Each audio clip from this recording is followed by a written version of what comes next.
Selamat sejahtera kepada semua. Okey, pada kali ini kami akan membentangkan lebih dalam tentang produk yang kami pilih untuk dijadikan sebagai perniagaan kami dalam subjek MPU. Terdapat beberapa perkara yang akan kami bentangkan iaitu latar belakang produk, permasalahan keperluan dan peluang perniagaan, sasaran pelanggan, strategi untuk memperoleh kelebihan daya saing, permintaan trend pasaran dan kebolehan pasaran produk, seterusnya pesaing dan kelebihan produk di pasaran dan daya maju perniagaan. Oleh itu, saya serahkan pembentang kami yang pertama iaitu Afiq untuk menerangkan latar belakang produk. Dipersilakan Afiq. Okey, saya akan terangkan latar belakang produk.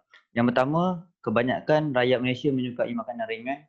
Yang kedua, makanan atau zikran cheese yang kami jual boleh bertahan sehingga 3 hingga 4 bulan. Yang ketiga, kami menggunakan dua jenis bahan dalam satu balang iaitu Coco Crunch dan Baby Crunchies. Yang keempat adalah rasa lebih enak, rangup dan tidak muak. Yang kelima seterusnya, isinya lebih banyak dengan balang yang lebih besar. Seterusnya adalah harga berpatutan dan mampu dimiliki oleh semua rakyat Malaysia. Okey, kita pergi kepada seterusnya iaitu permasalahan, keperluan dan peluang perniagaan. Risiko untuk dipermainkan oleh pelanggan yang pertama. Yang kedua adalah tidak semua perkhidmatan kurier menawarkan pos untuk makanan. Yang ketiga, kesukaran untuk berinteraksi dengan penjual. Yang keempat, memerlukan masa untuk mengembangkan perniagaan yang kami ceburi ini. Seterusnya adalah perniagaan boleh dikembangkan, hanya memerlukan kreativiti, bijak menganalisis dan menguruskan bisnes serta perlu bekerja lebih keras. Okey, seterusnya saya serahkan kepada Zuhelmi.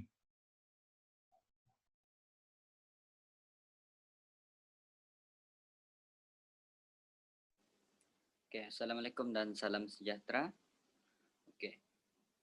Hari ini saya nak membentangkan tentang sasaran dan ciri-ciri pelanggan. Okey, sasaran pelanggan kami adalah 3, iaitu yang pertama adalah natural market, yang kedua adalah referral market dan yang ketiga adalah stranger market. Okey, yang pertama adalah natural market. Natural market ni adalah termasuk orang yang berada di sekeliling kita, orang yang berada dekat dengan kita, iaitu ibu bapa, kakak, abang, adik dan kawan-kawan rapat kita. Okey, yang kedua adalah referral market. Okey, ini adalah luar daripada di sekeliling kita, iaitu rakan kepada ibu, rakan kepada ayah, rakan kepada abang, rakan kepada kakak, rakan kepada adik kita dan rakan kawan kita. Okey, yang ketiga adalah stranger market. Okey, stranger market ni adalah orang asing, iaitu orang yang kita baru kenal dan orang yang kita tidak tahu dari mana latar belakang mereka. Okey. Yang seterusnya adalah ciri-ciri pelanggan kami, iaitu lelaki dan perempuan sama ada mereka dalam golongan kanak-kanak, golongan remaja, golongan dewasa dan mahupun golongan orang tua. Okey. Dalam golongan ini adalah sasaran kami, di mana dalam golongan itu kami menggunakan strategi untuk memperolehi kelebihan daya saing kami untuk mendapatkan perkhidmatan yang baik. Okey, yang pertama adalah membina hubungan dengan pelanggan. Okey, dalam kita membina hubungan yang baik dengan pelanggan, jadi ada interaksi yang baik bersama pelanggan dan pembeli dan penjual. Okey, dalam ini kita dapat membina hubungan yang baik supaya mereka akan lebih suka dengan perkhidmatan kita. Okey, yang ketiga adalah membuat pemasaran secara atas talian. Pemasaran adalah kunci utama dalam perniagaan. Okey, dengan era globalisasi ini, perniagaan kami menggunakan pemasaran secara atas talian untuk memperkembangkan lagi produk kami di luar kawasan tempat jualan dan perniagaan kami. Okey, yang ketiga adalah fokus kepada kualiti produk dan perkhidmatan.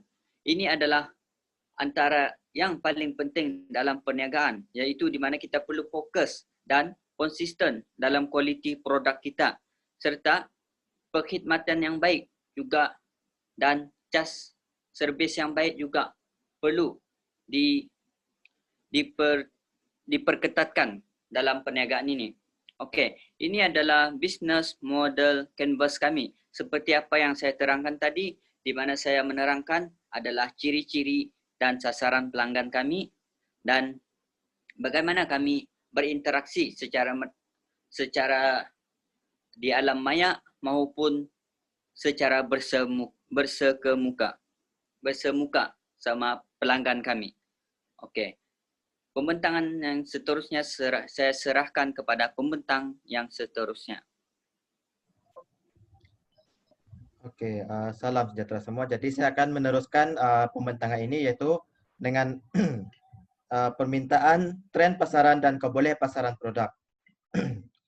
Permintaan untuk pasaran dalam negara amat tinggi, terutamanya pembelian secara dalam tarian stokis dan ejen di seluruh negara. Hal ini kerana sasaran utama pasaran adalah remaja, pelajar sekolah dan golongan dewasa yang menggemari makanan ringan. Sebagai contoh, produk keluaran syarikat lain seperti Choco Crispy Enterprise sahaja mencatatkan jualan tertinggi di Selangor dan Johor iaitu sebanyak 30,000 balang dalam masa sebulan. Hal ini tidak mustahil bagi produk Z Crunchies untuk berkembang sama seperti produk lain. Dan saya akan teruskan dengan pesaing dan kelebihan produk di pasaran. Dalam negara, tidak dinafikan bahawa saingan dalam jualan produk makanan ringan seperti Choco Jar ini adalah amat tinggi. Hal ini kerana terdapat ramai pengusaha Choco Jar di dalam negara, khususnya di Semenanjung Malaysia. Antara contoh produk lain iaitu Choco Crispy, Crispy Melting dan banyak lagi. Bukan itu sahaja, siapa yang ingin membuat Choco Jar sendiri di rumah boleh juga membuatnya kerana tidak memerlukan modal yang besar. Oleh itu, kelebihan produk ini menyebabkan ia akan diminati para penggemar makanan ringan atau coklat dari segi saiz dan harga yang berpatutan serta rasa yang enak dan rangup serta tidak muak. Selain itu, produk ini diperkenalkan di Sabah dan Sarawak. Maka produk ini pasti akan laku kerana saingan di Sabah dan Sarawak adalah kurang. Dan saya serahkan kepada pembentang seterusnya iaitu Musa. Saya akan bentangkan part saya iaitu daya maju perniagaan. Boleh dikembangkan, modal yang dikeluarkan untuk menghasilkan produk ini adalah murah. Selain itu juga harga barangan mentah yang digunakan juga murah dan boleh dibeli secara pukal. Produk seperti ini turut mendapat permintaan yang tinggi di dalam negara. Oleh itu, produk ini boleh dikembangkan dengan cara memfokuskan pasaran di kawasan yang kurang saingan seperti di Sabah dan Sarawak. Produk ini juga boleh dikembangkan dengan cara memperbanyakkan ejen dropship ataupun stokis di seluruh negara. Produk ini boleh membuka cawangan untuk pembuatan produk di kawasan yang kurang saingan seperti di Sabah dan Sarawak. Oleh itu saya serahkan kepada Muzaffar untuk membuat kesimpulan. Silakan Muzaffar. Ya, salam sejahtera, saya Muzaffar bin Matusin. Kesimpulannya, penjualan Z Crunchies dapat memudahkan semua masyarakat, khususnya golongan muda.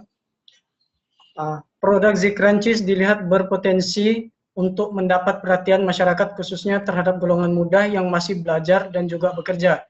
Kumpulan kami telah berjaya memperkenalkan dan menjual produk ini ke kawasan masing-masing. Oleh itu, penjualan Z Crunchies dapat memberikan ruang dan kemudahan kepada penggemar coklat untuk berpeluang menikmati sendiri baby Choco Jar oleh Z Crunchies ini.